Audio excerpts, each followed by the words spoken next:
ipakilala nga po natin kung sino po ba si Sir, nga po si Kagawad Hopia o sabi natin si Kagawad Raymond Hopia Crisostomo. Yes po, Raymond Hopia Crisostomo po. Isa po na nanliligaw sa bayan ng Hagonoy upang maging jowa ni Hopia sa paglilingkod sa ating mahal na bayan.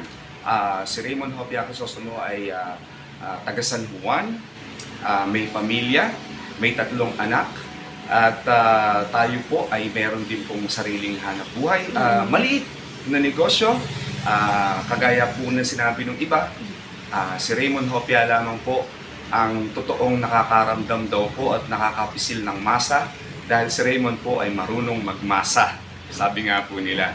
And at the same time po, si Raymond Hopia Crisostomo po ay isang graduate po ng Political Science sa Far Eastern University. Wow. Yes po.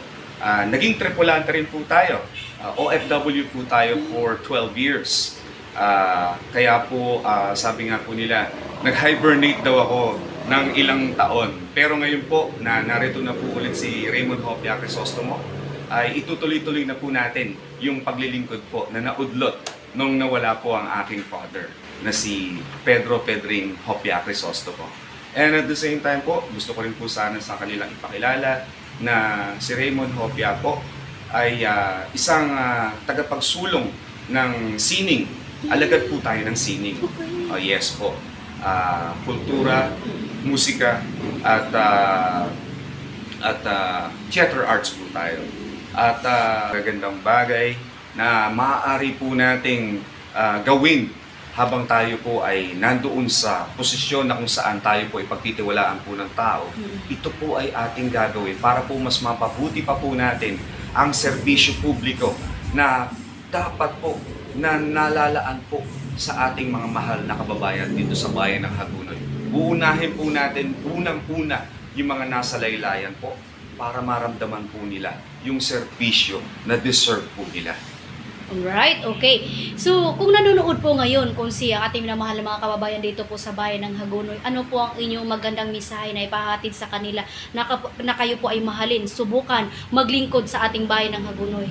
Yes po, subukan po sana natin si Raymond Hopia Crisostomo. Ako po, sa oras na ito ay nanliligaw po sa inyo na sana po ako ay inyong pagkatiwalaan.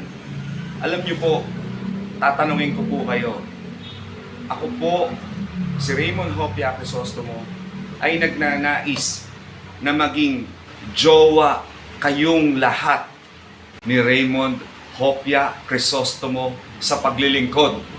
May nagtatanong po sa akin, paano naman daw po yung mga kalalakihan? Siyempre, magiging jowa ko naman po sila. So, ako po ay nagpo-propose sa inyo na maging jowa at maging jowo ni Raymond Hopia Crisostomo sa paglilingkod sa mahal na bayan natin ng Hagonoy.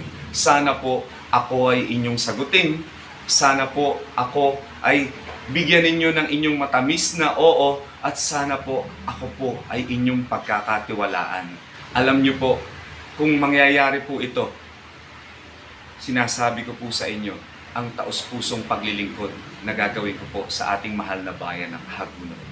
Wow! Alright! Okay!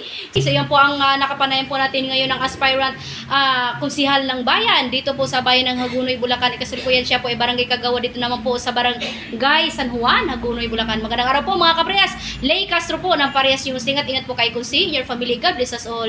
Mabuhay ka Kunsi hanggat gusto mo.